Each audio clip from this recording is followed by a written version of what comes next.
crianças, tudo bem? Último dos movimentos sociais da República Oligárquica. Vamos falar da primeira grande greve geral no Brasil. Fechando uma sequência que começou no contexto, passou por Canudos, continuou na vacina, passou pela chibata, andou pelo contestado e agora vamos encerrar falando da primeira grande greve geral que teve como palco a cidade de São Paulo. Bora lá, bem? O que acontece com a greve geral de 1917? Para você entender essa greve geral, primeiro você precisa lembrar que ela faz parte de um contexto muito mais amplo do que simplesmente o movimento operário paulista. Essa greve geral, ela se dá no meio da Primeira Guerra Mundial e se dá em paralelo àquilo que está acontecendo na Rússia. Embora não haja uma ligação direta e você precise tomar muito cuidado com o ataque de água se consagra. A greve geral de 17 não é a Revolução Russa versão sanduíche de mortadela do Mercadão.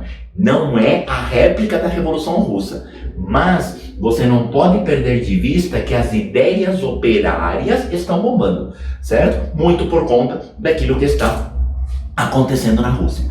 Mas tem um detalhe que é muito mais importante do que isso, é você lembrar que o contexto em que isso acontece é o surto industrial que o Brasil estava vivendo durante a Primeira Guerra Mundial.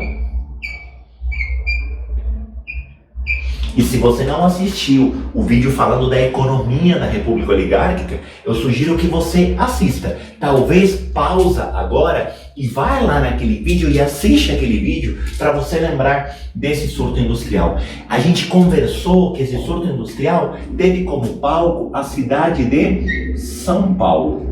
E a cidade de São Paulo foi palco do surto industrial muito por conta da condição paulista, dos excedentes de capital, da estrutura, da infraestrutura do café, certo? Bancos, ferrovias, rodovias, tudo isso permitiram que São Paulo fosse palco desse surto industrial.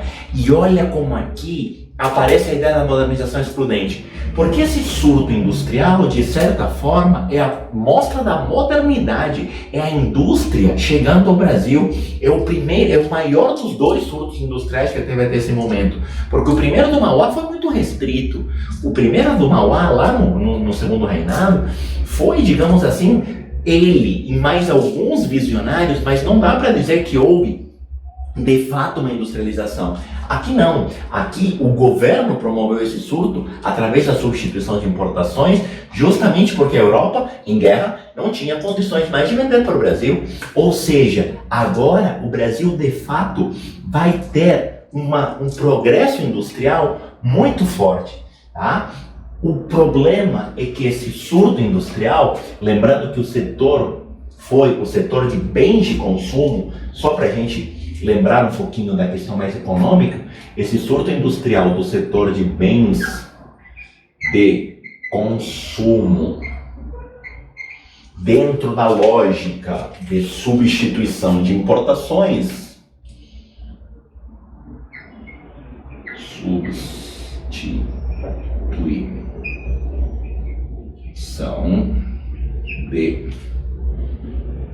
importações,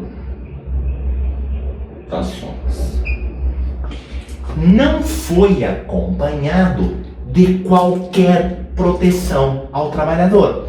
Então, esse surto industrial se deu num contexto no qual não há legislação trabalhista. Sem legislação trabalhista.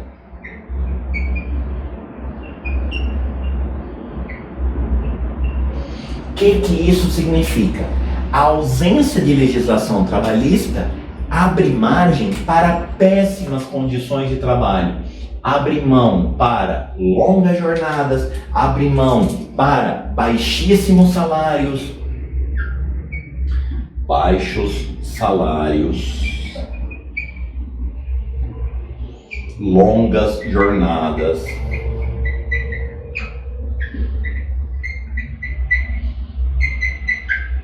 e péssimas condições de trabalho.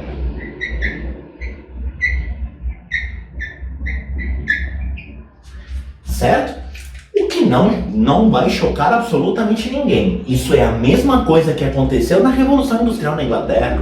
É interessante que aqui está rolando com um delay de 150 anos, 167, bem para ser mais exato, a mesma coisa que estava rolando na Inglaterra. Você começa a ter um processo de industrialização, você não tem nada que proteja o trabalhador, sendo que se nada protege o trabalhador, você vai ter uma violenta exploração por parte dos seus patrões. Ao mesmo tempo, além da inexistência de legislação, você tem, isso é muito importante que você guarde, você ainda não tem os sindicatos. Os sindicatos inexistem, certo? Ou seja, não tem nada que proteja o trabalhador, a não ser a sua própria ação direta. Qual é a forma que eles têm de reivindicar melhores condições? A forma de reivindicar se chama greve. É nesse momento que começam uma série de greves como forma de reivindicar, certo? Uma melhor condição de trabalho. E é muito interessante, quando a gente fala dessa greve geral de 1917, você tem dentro desse movimento operário ideias que passam basicamente por 3 grupos. Você tem ideias mais próximas do socialismo científico, mas esse grupo era a minoria. Você tem ideias do anarquismo, e esse grupo já era um pouco maior, mas aqui tem uma particularidade. Você tem ideias do chamado anarco-sindicalismo. E eu quero que você guarde esse nome, porque é um nome que aparentemente não tem muito sentido. É um nome até bastante curioso, porque um dos princípios do anarquismo é não acreditar na ideia dos sindicatos. Mas como ainda isso é muito precário no Brasil, surge um movimento híbrido, que tem uma base anarquista de contestação à propriedade, de contestação ao próprio governo, mas que defende que os trabalhadores em conjunto reivindiquem melhores condições. O anarcossindicalismo, cuidado para não confundir com o anarcocapitalismo. Anarcocapitalismo é uma aberração conceitual completa, tá? Anarcossindicalismo é uma adaptação à brasileira da realidade do início do século XX.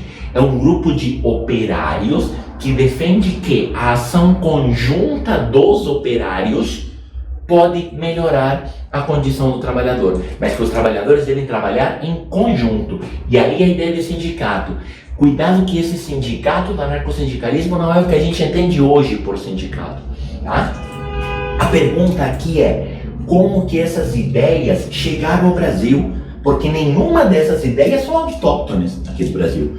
Como é que tudo isso chegou ao Brasil? Basicamente, essas ideias chegaram ao Brasil a partir dos imigrantes italianos. Professor, só os italianos? Não, mas principalmente os italianos. Até porque os bairros nos quais estavam as fábricas, o Brás, o Bexiga, a Barra Funda, a Moca, eram bairros de fortíssima tradição italiana, de forte presença de italianos. São bairros que basicamente crescem justamente desses imigrantes que estavam vindo para o Brasil desde os tempos do Segundo Reinado e nunca mais pararam de vir. Tudo bem? Justamente no cenário da guerra, a fuga é maciça de pessoas que vêm da Itália para o Brasil. Cuidado, pelo amor de Nossa Senhora da Bicicletinha, isso aqui não tem nada mais nada, dividido por nada, elevado a nada, com raiz quadrada de nada a ver com gente fugindo do fascismo. Pelo amor de Deus, Mussolini não passou nem perto de chegar ao poder. Tá? Estou te falando de gente que veio para o Brasil fugindo ou da guerra de unificação italiana, ou da exclusão social após a unificação, ou da Primeira Guerra Mundial. Tudo bem? No máximo da Primeira Guerra Mundial. Acontece que esse movimento, como todo movimento da época, sofreu fortíssima repressão por parte do governo. Fortíssima repressão. por parte do governo. Aliás, isso foi pouco mais que o fator comum em evidência a tudo aquilo que a gente falou nessa sequência de revoltas, certo? Um movimento social que reivindica melhores condições no momento de modernidade e o governo com mão de ferro reprimindo a revolta.